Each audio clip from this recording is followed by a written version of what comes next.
something is better at it. Sakat. Nothing sang at him cut Pazamai. Up a pian mounds a pool. I wang in Kakipai, Kumzanam Kadikimoto Tapuvin, Ikinau the Maipon, Ikilung Haymona, and Melkat Kahepon. Go on, no, Tina Dingla, no, do Nagaton, Lamnon Kahe. Sasan Avenue de Kaluna Suna no Yong Kahe. I la Patinin, Patin la Saho, he Hadzo Sia Munzo Munkatse Sia Apuil away.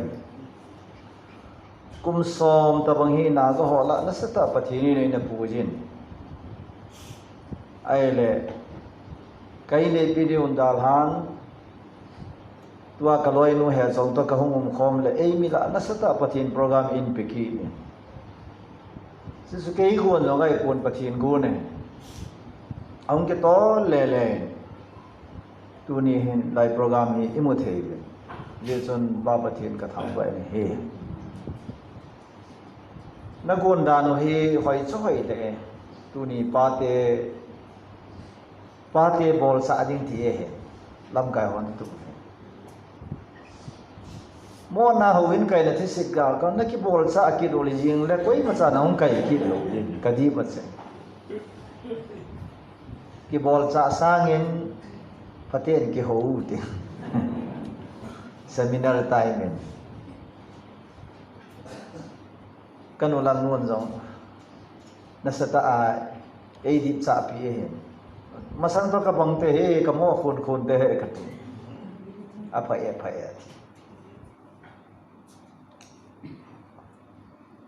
mitam ta hin kalunggel to akitu poi ti mitam ta ni se in nei pi zong icha te yong kalunggel to bang poi he chong to ni khat ka kin an ne no gel dang pa sa lo le ni pi yong kin lo be da na gel hi lo wa hi kung fui bo lo cha bo wa hi thip li ngo ke te chol ta kaung thon je chon sa te je in ipi ka ke phon thon le ni khat chu ke yong ka lung chamen ka khol le ka nu hau ki bai je hi ka finding kha ai chu ke original to thong ho no me ho jing jong bolo wa hin ka ke tham ka ter sing la hong sei lin jat ta chu ka he lo ka chu kya ka ne se man pathe lu se len se bang ka se ka hin all the seat pu pasar khatin ka yaw ta na bang hi be ka ipina na gelam ka ti pasar mana chu no me ona no se le inge da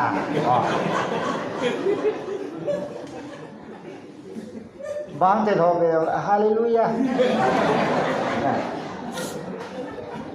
mo geldana ma geldana su kinep na san dan su ka pasar khat su iza ki se khila lam dan su ka ki tom ko men lang ki khod ye yong le alu ama geldana su Hallelujah hindi dia ye ki phalatun asho thuen da beta aphalo sa pi ki a he ki phalo he iphat mo na wi kalung do pon ken iphat mo na o hi original hai aphana phamo kha cha hum phanai le ipham khat alung thima su tai ti su ki he laga ba ping tha ham aji pa ki cha ge se ji ham a chen khom pi ho le le ti za ngan to chen ja chu deep cha ja pha ham phat dong ja cha nom tu la na ilung don me naung ke pha ta yong ju khamo yong ho commando ho mu le phasu ke we a ju kham pa vi ke ti ho a ti le la zang pa de ya he phat dong ja cha nom ale bhai bole na de lu pe ni phat la phat he mai ju don ju khamo ke ngor sa ho hi amo hi lang khana se ni nga di zoi di kana pan mena ai lo le ดิกันบูทำมิสันบูนำขณะไอ้โลเลหูบุงลำกายปันมันน่ะน่าพะหอยซีมถวยจนหายมีขัดป้าหุ่นปีนท่านร้อยนุกมาปตานี้ที่พัดเดะน่ากับหุ่นปีนท่าเหปีนท่าต้องให้ไปไอ้เหอะไรร้อยนุจนอีที่ปีนท่านั่นเนี่ยสุดดิบนั่นไงยังไงฮาป้าพี่น่ะปวดโดดีกับปีโจสุดๆพร้อมเดเลยพะโลเฮลาอธิปัสสาจาสุหายนะยายพัดในไหนมาสลับเห็นอีพัดยิงดีไว้แกยอภาใกล้ปนพัดกันในพัดน่าสุกงพัดเลยนะแล้วอีตาบังพัดน้ำดีเลยพัดชินซ้อนพัดในเลยรู้ไว้เลยมีซ้อนพัดไหนขี้เหี้ยงเล่าไว้จีนุ่นจงเอเดนมออีเช่นคอมเป็นเอเดนมอนิวลำเลน่าก็ไม่จนมีขันนี้ลากิสาสีลามยิงไอ้บางอาสุอลามลาบางอาสุดุการอาบัดอตุนลุยเลยมีหัวจนลาโยลาแมนอาบัดยังกิสาเห็นทีบอลทูเย่ไปน่าตาตายหายอันดันจะปะเทียนเด็ดยังไงจงเล็บพงอาหายก็ตะบังอีกก็เกี่ยดานไหนนะลองเล็บพงอาหายก็สุกนันนี่ตัวชิมถ้วยลูแล้วดังจะลูยาให้ถ้าเขามีที่หัวอย่างนี้ถ้าเขาเนี่ยเลยที่ตัวถ้าเขาไม่ดีถ้าเขามีที่เลยใครเนี่ยตากว่าเนี่ยตาจะละหัวเป็นปัตตากายลาปัตตานสาธิเลยจนถ้าเขามีดูยาดูไหมเกี่ยวให้ขันนินป้าเสียมีขันนินไอ้พูดตัวไรนั่งโบนี่ตีไอ้มีลานั่งโบนี่ตีคนนั้นสิเพียงก็ตีวันนั้นสิจีนึงไงเก่งกันแก่เลยนักเรียนจุฬาเทเลยพอดีอ่ะนักเรียนจุฬาเทป่วยกันทีแกอีบุกใครตายที่ห้องจูดีได้ใส่ลงไป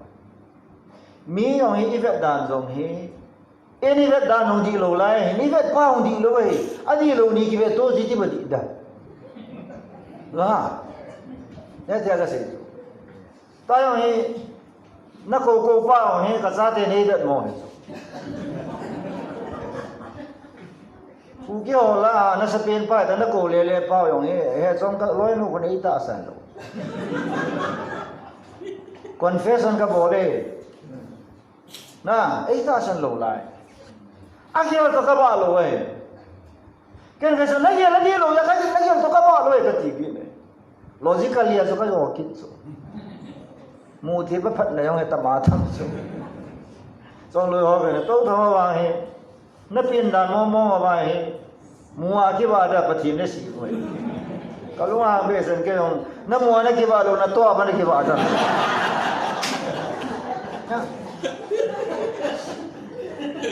ไปมันเลยนะปะเทียนทุ่งเราไม่เป็นอะไรปะเทียนทุ่งเสียวจะปะเทียนทุ่งเราว่าได้ดีก็สุนัยสุดนะวันแค่นั้นเนี่ยคำนำกิเสดโลยเป็นสิ่งสตมาตามปะเทียนซาลิเมลโลลากสิเลเมลอนकोई मचान हाउतिया ये लोग आये जो पाव का मंदान जो लम्दा मसी ते लेबी की बाय जिने नाव एक खोई में ते सिंह से ऐसा एक खोई में ते सिंह से ते आका ले जो नहीं ले पाव वो जो जब जीलो आये वहाँ समय दो थे लोग जो ऐसा कर ले काई दी रहा है कोई ले काई जारे जो ना हो बाप था रोई दाका ông đã cho cái ni về cô về nó ni về na cho mi xong là không bật tay support vì trong sự non believer rồi để mi tâm tay in khôi cái đẹp mỏ tổ bên na tay mi tàu tiếng lẽ hồi bên là tàu hiện hồi bên cái lô thì cái tàu vậy hồi bên cái lô ý cái khôi kia là cái hồi cái lô à bui đàn chứ na hui là yo chỉ bui bị đâm lủng đâm nếu làm nên là cầm lại à câu thế hồ khát cái tàn nhưng các cái rồi bên là cái khác lại cái món nó ghê lắm thế kalung chim phat penen hoin ka kai kalung chim se de hin kati za ka kai lo he olam le na thong ma ho lo ju kham yu Christmas lai ju ngamong ki koi ba ho wa Krista o mo de ba alo de Krista o mo khamin ke bo se kin na wa yo ma kin a kin ni le bo lo de na ya ya ka si asu do no su kin lo so non ta khanin zong khana ding a zu sun pia khanin zong khana ding a mai sun ne yo ken khanin na ji plo a ti se so am dan se ka aki long shit dan ara Krista ho mo sa ki mo to popol aki nil di aki na da ready sao mai akai lo na kai ho de mo tao ne lo wa mai na ki la na me sa le nan to mo na de mo ki de mo ma tha ai tao je mi de emle ho yo i sei le emle ho no lam kai ho de mo ho lam kai ho emle ho ki de mo langa kani le bo lo ya ko na bo lo wa de mo ki ba pa so mai pina le na bo lo ma am dan chu ka ki de mo tu ale tu ni za ni pasal pha ta bible ase lang ni ya zo pasal pha ki ti tu za na hi description jam ka kapino me Jeremiah 17 ni ka 11 pasal pha lấy xe chúng mình bằng số pasal lên nó về đã phá bằng số kiếm lâu tu nào biết không cái hồi cấp hai thì ngâm đi khát giả kiếm lâu là cái cấp hai thì ngâm năm là nó phân tâm tiền bộ phá nó cái sao bộ bộ là gì ngã không lâu đi cấp hai thì tính số kiếm lâu cái khi đặt mò gì số cho cái đặt mò ha even me cái dùng cái đặt mò số isan ya mi ki paloi tang noa khang lai cho alung siu ha sina se ti cho apolang a se lo cho asung la mo ya ha sina se ti cho ipao wa cho ha sina se ti cho every thought ti cho lung chim zo se yong inclined to wickedness phalong na lam ji ma lung lu na ti jung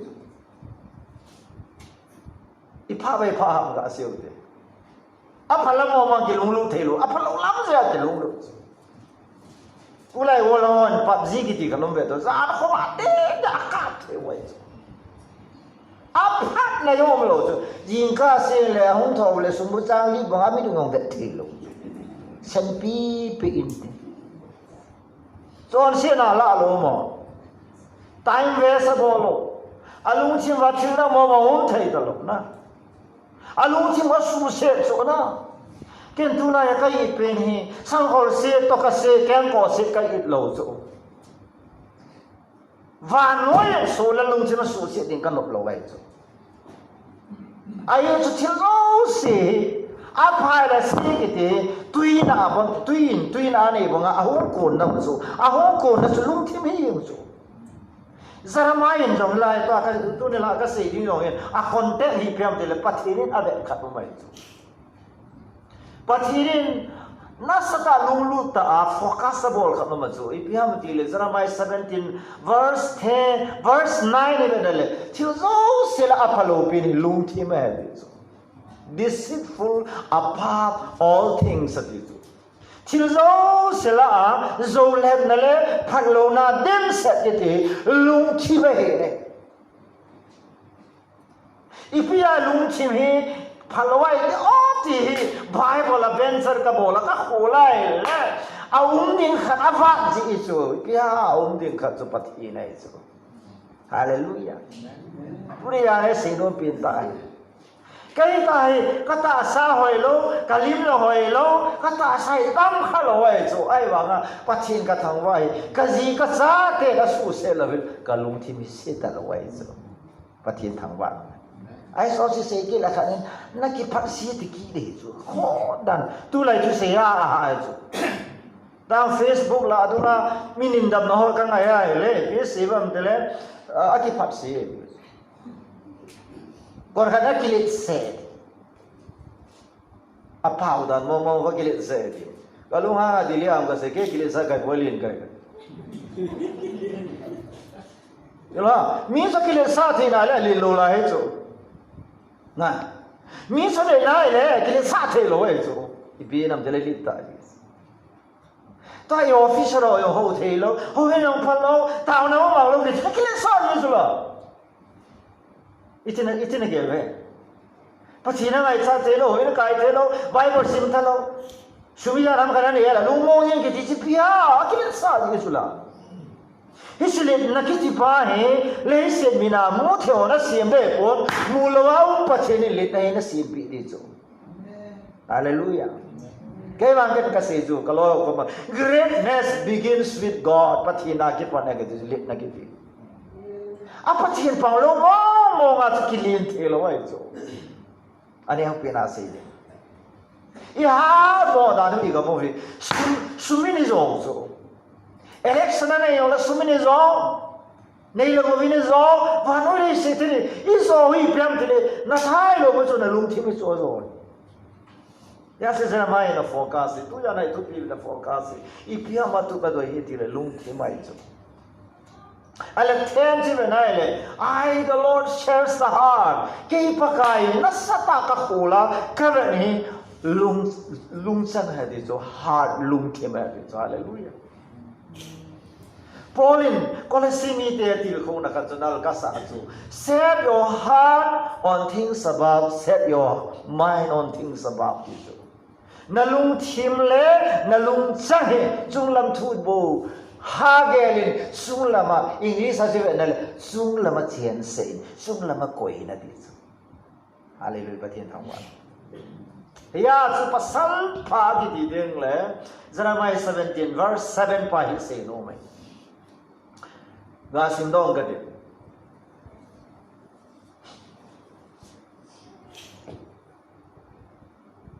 pakaya kinai jing pasal tha akinai na pakai jing jing pa chu anunom ahi pati tawano men English as blessed anunom awang pha pasal koya ông đi tâm toàn vàng phật này chân này hắm khát vàng phật nó tiệt ra xuất xa này tiệt ngay còn khát vàng phật nó xuất sum la má tiệt ra xuất sum đây tiệt ngay cái cái nó số pi ba khai luôn bằng he mà sang các kim mô tô hoa giấy này pi to tắm mô thải rồi tao nó cái mình điều chúng ta biết gì ngã chuyện cả anh họ sẽ là khai luôn là vàng phật là gì vậy thì rồi na phụ khai nhau thì là niệm ta li ta langa hết thì là vàng chúng ta biết gì ngã chuyện rồi na nhưng mà sao vàng phật đang khai yang ta bằng âm pui thì mày thì Hello ha, ulun bang he asapa he India officer zona, ulang sai này là officer cha khana asa officer ke di chu le lama su kon oi pujang khulu na bang se ti lo de chu accident a thidinga pa tu na na lam kai wa bang ai chu na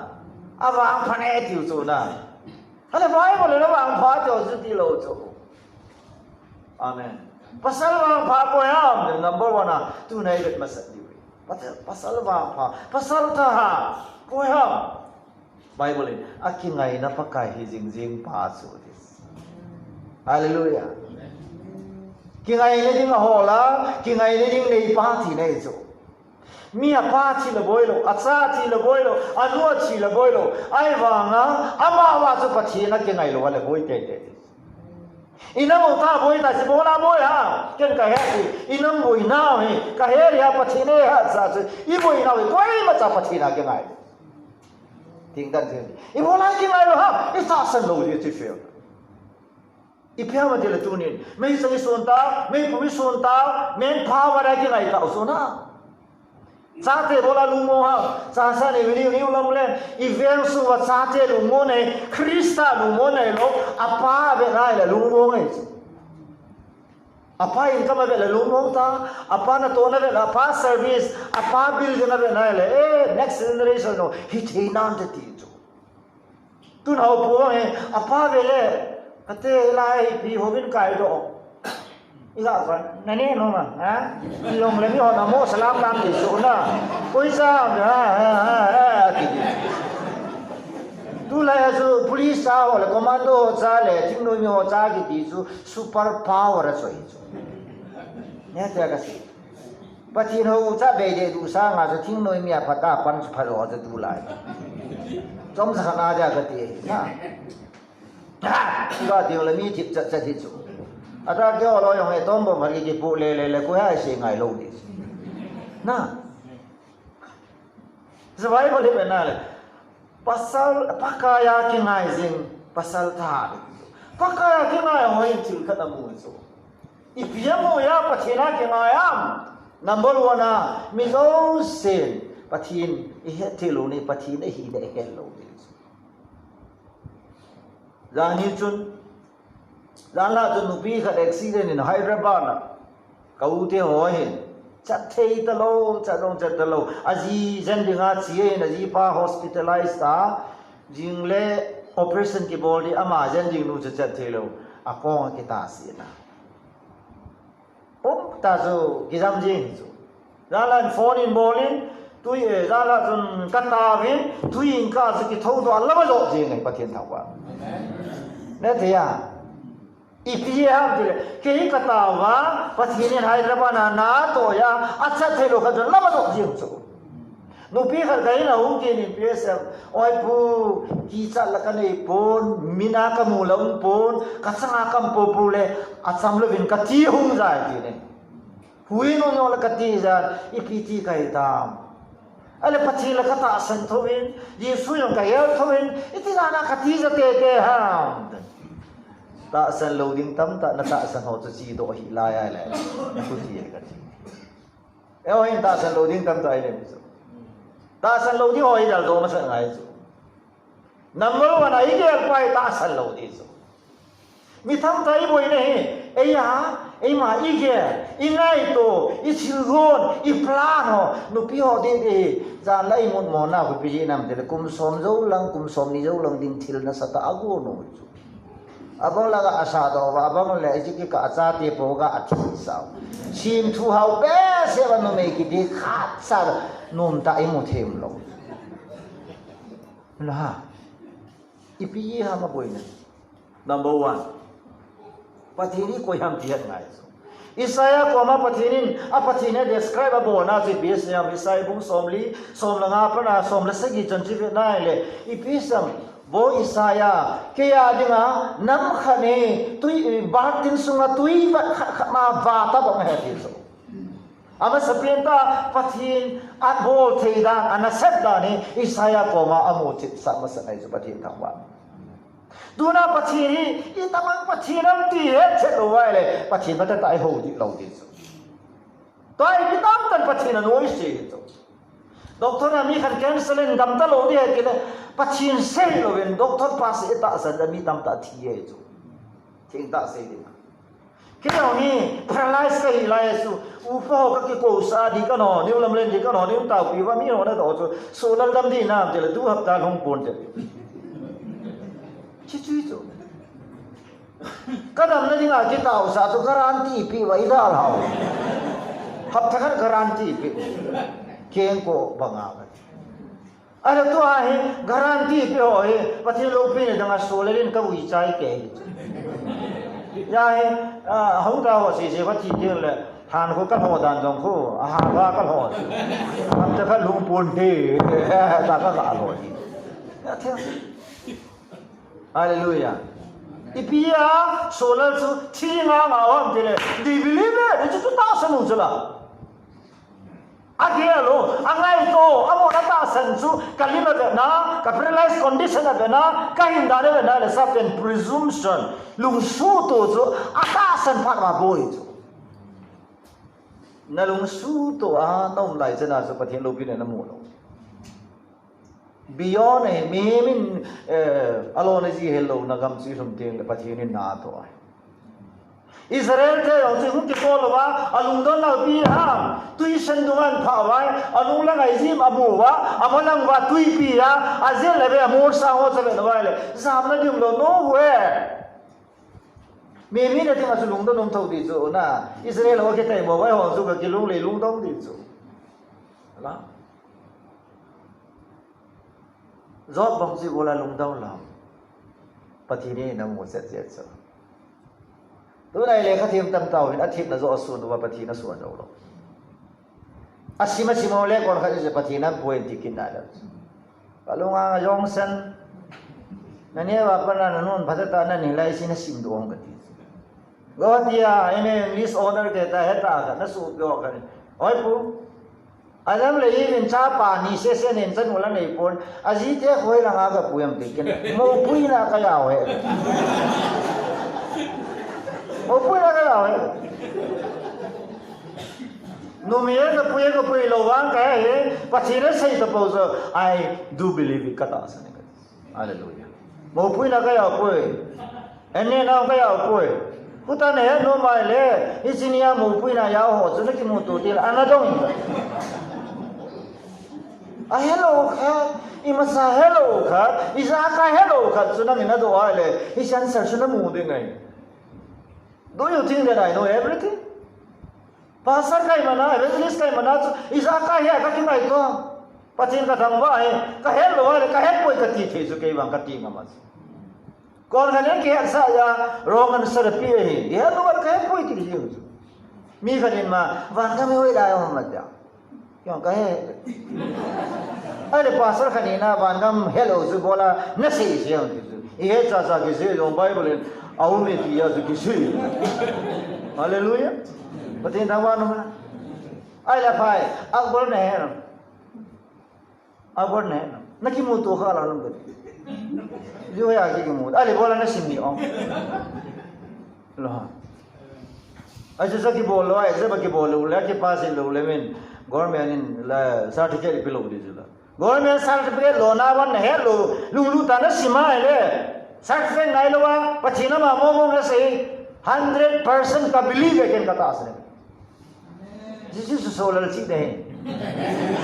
amen kai ka ho la yo ma kasi na len ta e pachina sei ta po so a hi itia le ke ma sa ji pati ta wa yai pasal nun lom se ko ya the one who know God pachine hi ne hoi pachine an nun lom ma ko pasal pha ko ya hallelujah dura sola la pha lo beso sola la ha re lo beso sola li pachin sa ka he ti Yesu Krista ba nga kan mu chi dai so hallelujah kapatini ko ya ti ka ya chu akisai na lo ama khunau akipatna ama ma chu nam khare ma na se la tui bat khat to ti ka chu aisaya ko ma aku ta tui la ka ja pha ti la ki sai um chana tu sunga cyclone na ku kite mi thu mi ti ba tu sunga mi thum je ko ha committee to wa patin ko ma complain board ni bo the lo God has it ka thu thu kai ka thu thu Kakang le se kakang bao ka thu thu ni nang lung ge la so na thu thu ya ata na thu thu chi lo wai na thu thu chi lo ka loi nun ka chou ji hon su hi the lang nao khat be ki ni hi the lang ke ma khat yong ka ti he ano mo in ke kai hayeng la hallelujah api mo ginoa hepa ki e ti zat ke kai hayeng la hallelujah ibola sola ka ke to khat sang pa thena pon lo ibola na la yal pa thena pon lo mi hem lungge nang lungge ke lungge sa pa thena na su ya le pa thena ka lo pu su le ho sa ma ne uta su la mi chi si le hiti dingin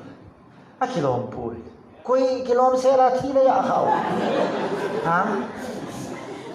wa mi chi la na kilom ba le boy a mi chi la la na kilom pe le boy ta ka khe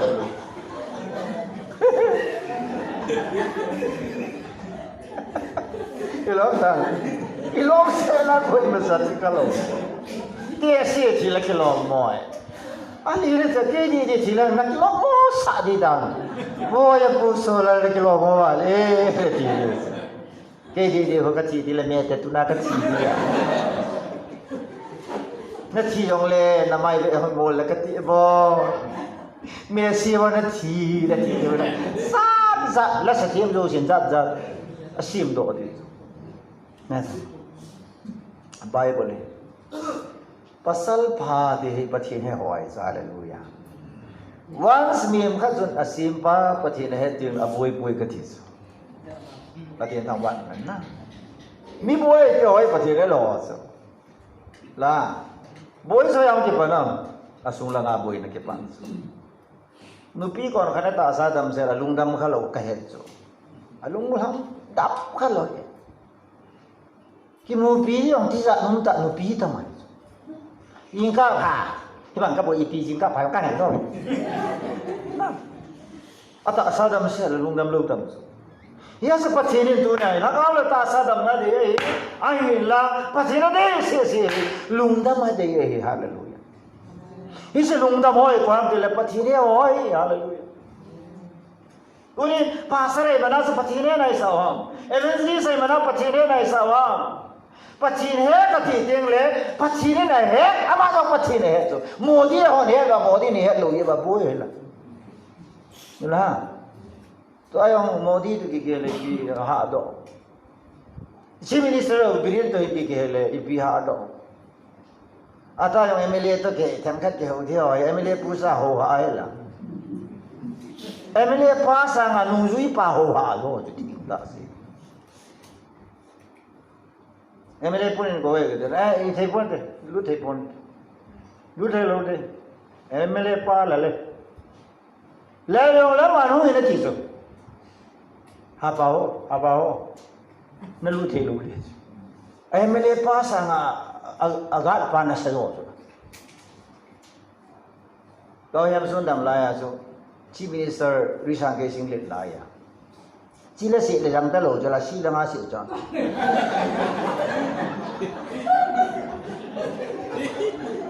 Risang ko ma si ding yo si je, kau yang sun ko ma si ma sa. Ada tu Risang na ding atiket je yang sun ni. Ya semen kei pang lo a koi ma sa Risang Kesing ko ma lu te lo dia ti amin sila si jong. Risang kaya si ka lo sila nga si.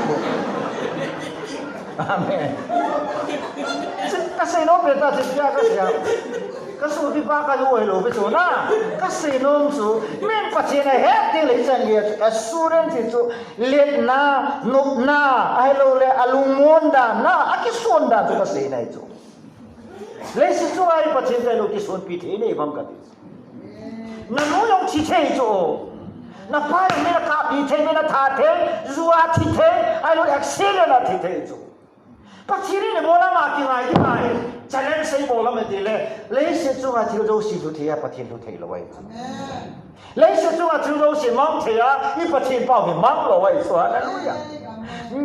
Le se thi lo si ya ki sai lo wa i patine lo ki sai na nei lo so hallelujah. Ai fa le o me ngai so amen. Ai tu tang ho cái tu là cái pa na pen evangelist so la le lo pe to pastor reverend ki to hoy ka boi pi nai sai lo so mi ngolon tai ka la boi pi ya na ke ho mi chi hon ka boi pi lo ting ta ka si ni so driver ni mun ya lo la effect ka lo so mi honi da lo Facebook a mi khan na sa ta ai de ma ka lo yo kap zula adem lo no ka de mo ma yo na thu la le so ita ken min ke de ma nang zo tu na thu la lo ke ti le ki phat sai hata ta indon buta na hilo na kha na min hai ta na bol zo min ata tan na gele koi ma chan thu se la lo de ta never kapakai pa ka dinga ti pan cross amaya chilasi na te nga sutwa thing kela ke ro kha cha don bul poi aji nam dile anoi la nga ki pesi se ko don bul kha mai poi ka Amen. Hallelujah. Asuna nga pa mo ko don burkha me na noi la nga si don burkha mai poi. Pati thangwan man. Ipi ha pole na bin crucify Krista to ikhet be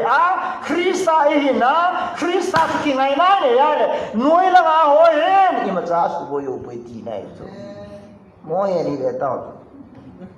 He pa pa wa ka pa. Kisi ya so tu ni ya. Isaya komasi Isaya napati ni itabangana mo nangin navel Israel tinegam tingana gero hi cái gì ngã tùy vật cái đấy tsunami ở ngoài scientist yêu sĩ chung à violation of global and condemn also scientists also na why did you predict iti na naman sa ito lang scientists nasa ta condemnable at least sign na sa ito sila sign and symptom na sa ito sila ito na sa ito lang lola na sa walinin naniyaw lalinin iti na tsunami niya sang tine hulung ding pa danger pa na sa ito lang tu so nga cyclone na ti hot tu ni cyclone hongin din kiti dia ti loya hong do di wo iti ni le koi ma cha information mu khat cham lo chu sum ko yo sa nga express ho khat sa kan lo chu solar ti ni dia solar chu na chu ga ti long long de nang yo le ge lo chu ipi nam chu nang na ya pathin chu pathi lai chu pathin na he cái hiện lo lam ngăn cái lối người trong cái cái này mà bây giờ tôi nói chân cái hình cái lồng gel bằng khát xả quy rung bồi thì cái bắt thiên cái thằng vậy à chứ chứ năng lồng gel hình bắt thiên lồng gel lại bồi cái gì thì saya semua orang ngacang gitu na lồng gel sekali lồng gel lại bồi na lampi sekali lampi bồi tin pakai nasi na lampi sekali lampi sang rồi na lồng gel sang cái lồng gel cho thu rồi thì bắt thiên thằng bạn hisi asa tu này Isaya Jeremiah ko mathu no le se chunga pachina hi na bang ta mu do ho pasal atha ha de ama ha ri no ve athil mu na su ha de hallelujah mausi chebeta pathin ka thang wa dan pathin nei pa le nei lo pa so verses chu Isip kama musician jo se also muwa mausi tengol so lungneo ya patirin na tengol se bla se la gul so so musician jo se gul so sa so ai manga I bible ti simaile mausi tengol la ko na gul pa chun isip kama tengol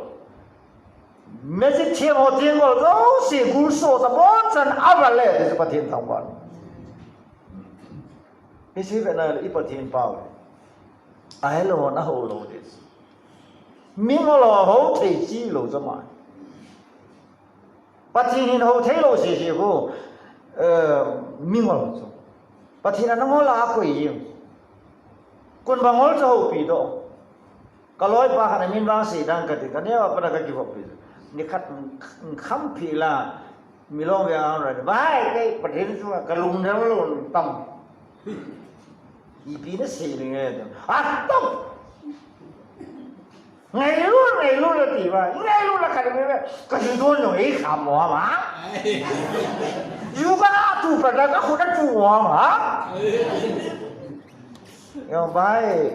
gang cho là mình ngồi pa pum khơi cho này à không kia đó ini tu yang gang dia kia ngay đó ai lệ pum khơi cho mía dầu liền coi mà sao lấy cái nào biển pi gì chứ gì đó mà coi mà mình ngồi tự nhiên rồi anh vẫn chỉ bằng anh ngồi ta mình ngồi rồi nó đẹp ngoàiเลยanh ngồi lâu pan năng sự ý đi nó không ăn phụ đâu ta cái gì này đi lại mình nó khô cù vậy đó là bằng ai à có tin không bạn Psalm 14 verse 1 siya na limingolin alung sunga pathinam puwi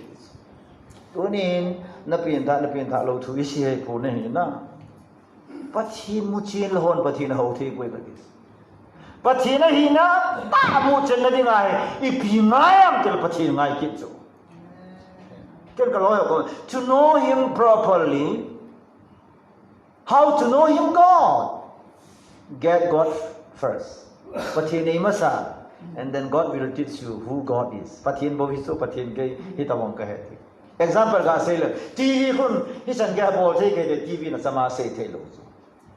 Asimpan bo he to TV kun na. Hello. Nay mo na so te la TV ko automatic nga koi man bani hello ki hai do ta. Chu so lo so na. Na pa so le nan ko ni mu yong lo so TV chu kho ba ke a e o je. Ipi ham nak nau itu, a controller patut switch off ayo le, put up a bolo ayo, acama aun thelo bang aso, mihi patina sim tu haleluya. อาเซียนป้าขุดไงจูอิสมีป้ากันไหนหรอวะมีรู้ไหนหรอวะอาซาเตไหนหรอวะเนี่ยไอ้สุ่มบ่อยจูเด็ดโมฮีเป็นกติจูปฏิขุดไงฮาเลลูยาอาเมน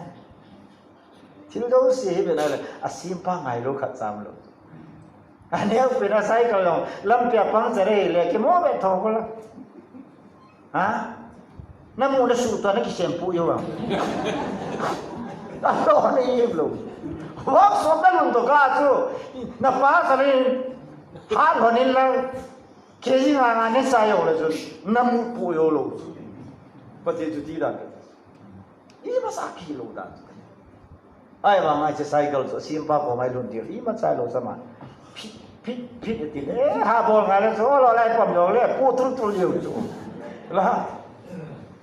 agar yang kasim thei pa ko bhai boye la boye lo so gari to bana ke gari ka tor hi ka lune wala kan mo so lam pia sil ikuti da agari su ka tor thei gari jung jang ka lo chai ni khan ni ka lunga sarman khan ong so la gari na tola ne he lo ba ma ke pachi ni mi tam ta re ho ba ma hello ai ho we ti ta so ilung jim na ilung neo na ilung kham na ilung boy na we kamนุพี่อ๋อเกมกับบอลเลยอีพี่นั่งไอ้เจ้ารันเท้านะกระเท้าพี่ดีกระเท้าในพัทยาสามเดดีก็เฮ้อีพี่ทำเด็กใจกระเทียมอาตามเราส่วนโมพาเอพีในดิ่งตามโมพาว่ามันไม่เห็นกันเอาเลยว่าสุดท้ายมากี่โมงเลยโมพารวมบุญทุกจ้างสมนักชิมเลยว่าจนพาข้าจ้างป่วยข้ามจังหวะป่วยแต่นั่งเลยโมพาในเป็นในดิ่งอีพี่นั่งเสียนักkate padam ta kisi itulah don ben bas wah nunga bai dai di pui je de ta ite mo ho yong hi anunga la ya phasu ke ju ta ali pa ne de mo si la nga to ho yong hi anunga la ya phasu ke we ju apa nai dai di pui ra hap ta khan rong tiang le ilu dong bola ipina tiam ha pina tiam Ita talibana ham. Ita kalungan tila ham. Kalungan dong na binsong abang kacang so na himrumpong himrumpong. Kahit kesu kabibia sange. Nahincenu kabe nanom dan nakibay hom dan kabe nanom cenu kabe nale kalhuas sa Ibola lo sa. Ay sumabe ya lo sa so patien bela ho sa lo. Akikita. Cái na mi họ nó sẽ rồi bún nó hồi chết thì cái hồi mong đi ai chú cái mỏ hồi ha ilungi hồi tiếng lên apol là nó hồi tai họ yêu hồi mỏ nó cả ba sung nó hồi kia rồi ít thế này không chịu học được chỉ là nó solo rồi nó bảo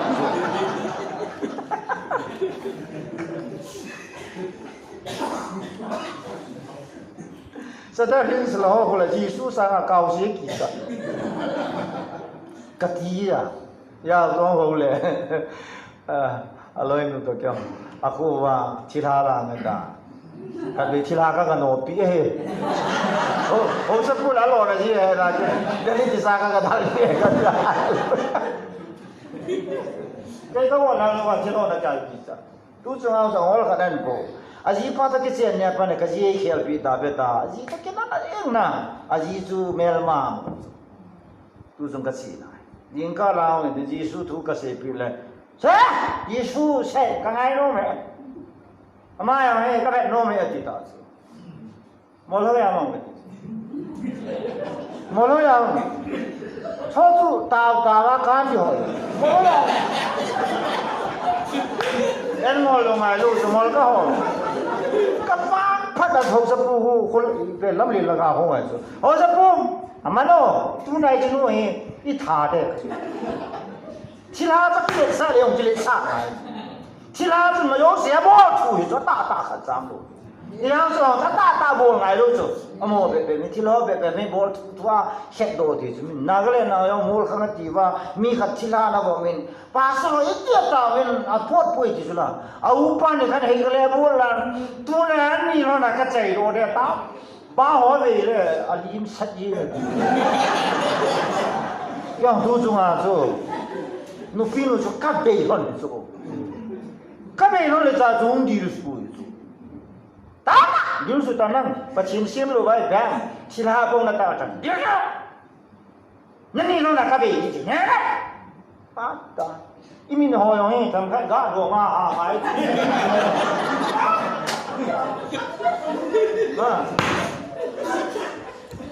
dia sin style akan bola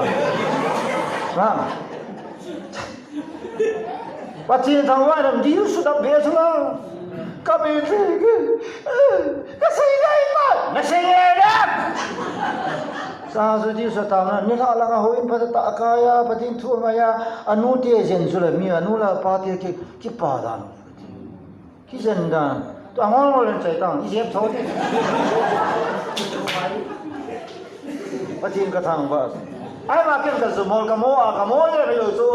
amai lo bezo treaten ka boleh asunga pau zo treaten ka boleh leisi nahi pathina ke suan pilo wal I masa ke suan na tempoi katis bible in ke suan na dinga ei phal pi ab pathin se